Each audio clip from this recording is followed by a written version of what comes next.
스위프트UI로 앱을 만들다 보면 예기치 못한 퍼포먼스 저하를 겪을 때가 종종 있어요. 지금 같은 퍼포먼스 저하가 되는 이슈와 관련된 용어들이 있더라고요. 먼저 행입니다. 위에 있는 사진이고요. 행은 유저의 이벤트가 발생했지만 이걸 디바이스가 처리함에 있어서 어딘가에 딱 걸려버린 것처럼 반응을 하지 않을 때를 이야기하고, 밑에는 히치스라고 부르는 건데, 히치스는 프레임이 렌더링 되는 게 정상적으로 동작하지 않고 건너뛰어 버리는 것처럼 보이는 경우를 이야기해요. 옛날에 오디오나 비디오 테이프를 생각해 본다면 이 테이프가 꼬여 있을 때와 같은 경우일 거예요. 자, 그럼 행과 히치스가 발생한다면 앱은 어떻게 보일까요? 스크롤을 할 때 스크롤 애니메이션이 튀는 것처럼 느껴지고, 버튼을 탭해서 내비게이션이 빠딱빠딱 돼야 되는데 뭔가 반응이 느리고 답답하게 느껴질 거예요. 지금 보면 스크롤을 하고 있고 내비게이션 버튼을 눌렀는데 엄청 반응이 느리게 되고 있습니다. 지금 된 거예요, 반응이. 앱이 정상적으로 동작한다면 오른쪽처럼 보여야 하고 반응이 느린 경우가 왼쪽입니다. 한번 살펴볼까요? 지금 내비게이션이 잘 되고 있어요. 엄청 빠르죠. 여기는 보면 버튼을 누르고 한참 있다가 동작을 합니다. 행과 히치스가 나타난다면 주된 원인은 메인 스레드가 과도하게 일을 하는 상태 때문입니다. 여러 가지 이유가 있겠지만 비동기 컨텍스트에 프라이오리티 역전이 발생한다거나 예기치 못한 부분에서 어웨이시 걸려버린다던가, 액터를 잘못 사용하고 있다던가, 이렇게 모든 컨커런시를 잘못 사용하고 있다면 발생하기도 하는데, 그럼 과연 이걸 어떻게 해결할 수 있을까요? 그 이전에 어떤 방법으로 먼저 접근을 해야 할까요? 저는 이 현상을 해결하기까지 2달이라는 시간이 걸렸어요. 이 영상을 보시는 여러분들은 조금이라도 시간을 단축하셨으면 좋겠네요. 이런 이슈들을 만날 때 접근하는 방법으로 추천드리는 순서는, 첫 번째로 비슷한 증상을 키워드로 디벨로퍼 앱에서 검색을 해봐요. 그리고 떡떡DC 세션들을 참고해 보는 거예요. 정말 자료가 잘 준비되어 있거든요. 저는 이렇게 동 메뉴에 추가까지 해둡니다. 이 방법의 단점이라고 하면 영어를 그래도 조금은 알아들어야 한다는 거지만, 저도 처음에는 무지성으로 일단 들었던 것 같아요. 지금도 다 알아들을 수 있다고 얘기하지는 못하겠지만 반복해서 보다 보니까 친숙해졌습니다. 22년도나 23년도 세션들은 한글 자막을 지원해주는 영상들도 있거든요. 너무 영어가 부담된다, 자막 키시고 보시는 거 추천드립니다. 그런데 이렇게 봤는데도 해결이 안 됐어요. 두 번째는 구글링을 해보는 거예요. 영어로 먼저 해봅니다. 영어를 강조하는 이유는 단순해요. 자료가 한글에 비해서 상대적으로 많습니다.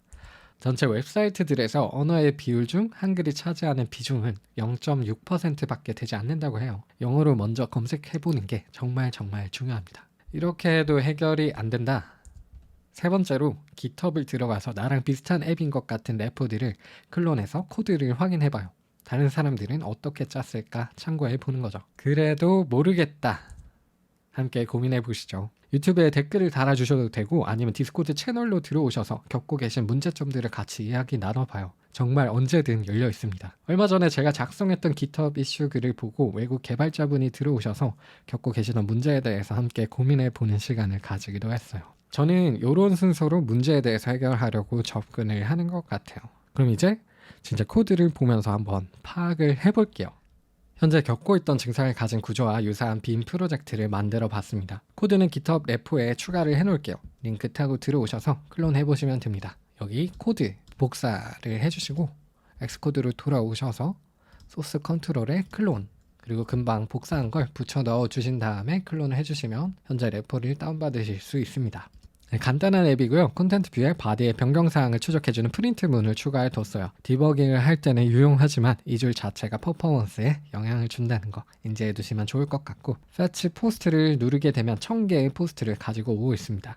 각각의 포스트는 킹피셔로 이미지를 캐싱하는 컴포넌트와 소유가 제공하는 에이싱크 이미지를 들고 있어요. 해당 로우를 탭하게 되면 내비게이션이 되는 구조이고요. 바텀 이동하시면 제일 바텀으로 이동을 하게 됩니다. 내비게이션 되고 있고, 패치 버튼을 2번 더 눌러서 3000개 정도의 포스트를 들고 있게 해볼게요. 그리고 콘솔을 열어두고 패치 포스트 하면 현재 포스트 개수 2000개, 그리고 한 번 더 3000개를 채워봤어요. 그리고 바텀으로 이동을 해볼게요. 다시 눌러보면 뭔가 앱이 느려졌습니다. 이 미세한 차이를 아시겠나요? 클릭하고 한참 뒤에 앱이 동작을 하고 있어요. 1000개일 때는 내비게이션이 빠르고 스크롤 이동도 부드러웠던 것 같은데 3000개 정도의 포스트가 생기니까 앱의 반응성이 느려졌네요. 처음에는 스크롤 뷰와 레이지 V 스택의 구조가 문제인가 싶었어요. 레이지 V 스택이 화면에 보이는 뷰들만 그려줘야 하는데 제대로 못 그려주고 있는 건가? 뷰 계층에 디버그 버튼을 눌러서 확인을 해봅니다. 그리고 이 버튼을 누르게 되면 클립된 콘텐츠까지도 보여주게 되는데 제대로 그려주고 있네요. 화면에 보여질 녀석들만 지금 준비를 해놓은 것 같아요. 레이지 V 스택이. 그럼에도 이게 문제인가 싶어서 리스트로 포스트를 한번 뿌려봤어요. 여기 콘텐트 뷰로 올라오시면 테스트 리스트로도 한번 체크를 해보실 수 있거든요. 이렇게 리스트로도 포스트를 뿌려봤는데 퍼포먼스는 지금이랑 똑같았습니다. 그리고 리스트로 구조를 변경하게 된다면 스크롤을 이동하는 기능을 구현할 수가 없더라고요. 혹시나 리스트로 스크롤을 할 수 있는 방법을 아시는 분이 있다면 댓글로 알려주세요. 레이지 V 스택의 문제는 아니라는 걸 확인했고 WWDC 세션들을 보다 보면 이런 퍼포먼스와 관련해서 디버깅하는 툴로 체크를 하더라고요. 프로덕트에서 프로파일 버튼을 누르면 조금의 시간이 걸린 후에 인스트루먼츠라는 앱이 나오게 됩니다. 주의하실 건 이 인스트루먼츠를 사용할 땐 꼭 실제 기기로 사용을 하셔야 된다는 거예요. 디바이스를 저는 제 핸드폰으로 설정을 해줄게요. 지금 연결이 되어 있는 상태이고요. 이 상태에서 커맨드 I 혹은 프로덕트의 이 프로파일 버튼을 눌러주겠습니다. 그럼 조금의 시간이 걸리고 난 이후에 이런 창이 뜨게 되는데요. 여기서 타임 프로파일러로 체크를 해볼게요. 선택을 해주시고 뭔가 창이 떴어요. 우측에 플러스 버튼을 눌러가지고 스위프트 UI 검색하시면 바디랑 프로퍼티를 체크해 볼 수 있거든요. 여기서 뷰 바디 추가해 주겠습니다. 그리고 현재 이 레코드 버튼을 누르게 되면 이제 측정을 시작하게 되는데요. 단축키로는 커맨드 R을 누르면 측정을 시작할 수 있습니다. 자, 지금 제 핸드폰 화면이 이렇게 뜨고 있고 패치 포스트를 눌러 볼게요. 자, 내비게이션 잘 되고 있고 바텀으로 한번 이동을 해 보겠습니다. 다시 내비게이션 해보고 자, 지금 1000개일 거예요. 그리고 패치 포스트를 한 번 더 눌러서 2000개를 채워 봅시다. 그리고 내비게이션 해봐요. 뭔가 느려졌어요. 그리고 다시 한번 1000개를 추가를 해볼게요. 그리고 바텀으로 이동해 봅니다. 그리고 제가 터치하는 순간에 터치라고 이야기를 할게요. 터치. 앱이 엄청 느려졌습니다. 그리고 다시 밖으로 나오고 한 번 더 해볼게요. 터치.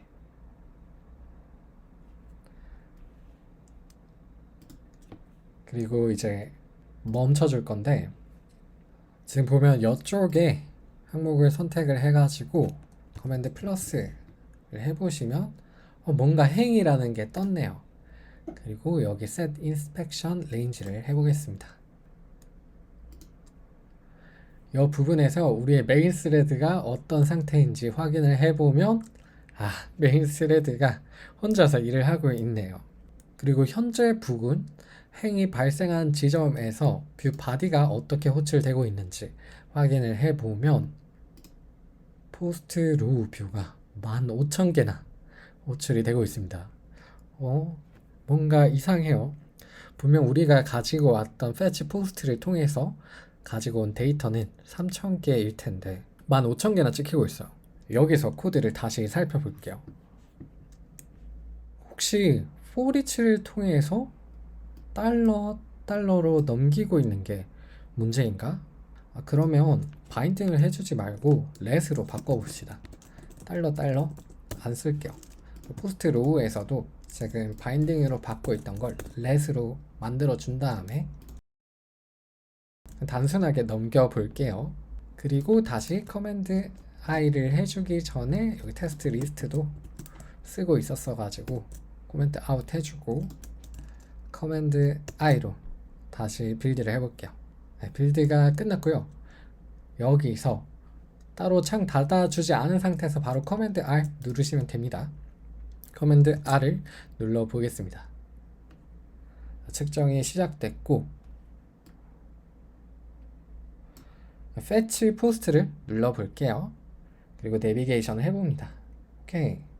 내비게이션 잘 되고 있고 바텀으로 이동해 볼게요. 그리고 터치. 내비게이션 잘 되고 있어요. fetch post를 한번 그리고 한 번 더 눌러서 총 3000개 만들어 볼게요. 그리고 바텀으로 이동을 해 보고요. 아까랑 마찬가지로 내비게이션 들어가 볼게요. 아까보다는 앱이 반응성이 좋아졌네요. 측정을 멈춰 주시고요. 자, 첫 번째 측정된 항목에서는 행이 발생을 했었어요. 두 번째에서는 마이크로 행으로 바뀌었네요. 그리고 인스펙션 레인지를 체크를 해보면 포스트 로우 3000개 우리가 예상한 대로 찍히고 있고요. 앱이 100ms 미만으로 반응을 해야지 부드럽게 느껴지고요. 250ms 근처로 시간이 소요되면 마이크로 행이라고 측정이 돼요. 마이크로 행은 조금은 느리게 느껴질 수 있다 정도로 생각하시면 될 것 같고요. 행은 심각하게 느린 겁니다. 이거는 잡아줘야 돼요. 지금 문제는 포리치에서 달러로 넘겨주고 있던 게 문제였네요. 포스트 로우에서 액션이 발생할 때 포리치가 가지고 뿌리는 이 리스트의 전체 상태가 바인딩을 통해서 넘겨줄 때는 같이 업데이트가 되고 있었던 게 원인이었어요. 애플이 알려준 튜토리얼인 스크럼딩거에서 쓰던 방법, 이 달러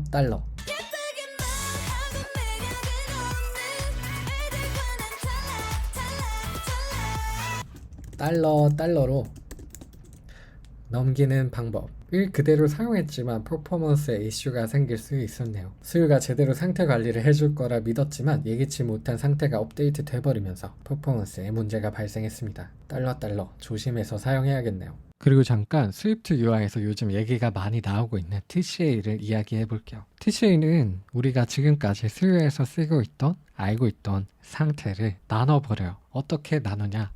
말 그대로 상과 태로 나눕니다. 어떤 기능의 단위를 나타내는 피처라는 구조체를 작성하고 리듀서 프로토콜을 채택합니다. 리듀서는 TCA에서 만든 프로토콜이에요. 이 리듀서는 스테이트라는 형상을 가지고 있고요.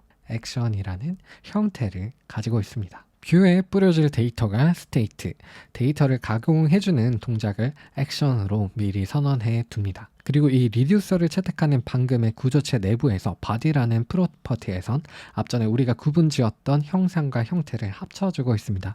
뭐에 따라서 합치느냐? 액션, 태에 따라서 합쳐지고 있습니다. 그러니까 앞전에 선언했던 액션에 따라서 state라는 형상이 변하게 해주는 거죠. 그리고 우리의 뷰는 앞서 작성했던 피처를 어떤 스토어라는 곳에 저장한 상태를 가져다가 쓰는 거예요. with view store로 우리의 뷰를 감싸주고 데이터가 필요하다면 뷰 스토어가 가지고 있는 형상을, 액션이 동작해야 된다면 뷰 스토어가 가지고 있는 형태를 동작하게 하는 거죠. 이걸 동료분께 보여드렸을 때 이렇게 말씀을 하시더라고요.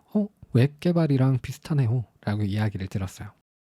그래서 우리의 뷰는 저장된 상태를 가져다가 쓰게 되는 겁니다. TCA에 대해서 저는 처음에 왜 애플이 만들어준 대로 안 쓰는 건지 반감이 생겼어요. 그러다가 오늘 얘기했던 상태 관리가 내 의도와는 다르게 동작하는 경우가 발생한다면 이런 디자인 패턴들을 도입해서 해결해 볼 수 있는 건가 고민해 보게 됐고요. 아직 막 내 프로젝트에 당장 도입해야겠다는 생각은 들지는 않는 것 같아요. 스위프트 UI도 격정의 시기를 거치면서 되게 표현들이 자주 변하고 있는데 TCA라는 의존성이 생긴다면 변화된 스위프트 UI에 즉각적으로 대응을 하기는 어렵지 않을까 생각이 들고요. TCA를 공부는 해볼 거긴 하지만 나의 개발력을 키운다 중점을 두고 연구를 해볼 것 같습니다. 네, 오늘 준비된 내용은 여기까지고요. 참 영상 만들 시간이 없을 때는 글로 때우고 있거든요. 저 미디엄에서 주 단위로 공유하고 싶은 내용들 작성하고 있어요. 아주 알찬 내용들로만 준비하고 있으니까 한 번씩 클랩 부탁드릴게요. 그리고 이번 영상이 도움이 되셨다면 좋아요 한번 눌러주세요. 가끔씩 달아주시는 댓글이나 좋아요가 또 새로운 콘텐츠를 만드는 원동력이 되더라고요. 네, 오늘도 헤딩하지 않는 하루가 되시기를 응원하겠습니다. 화이팅입니다.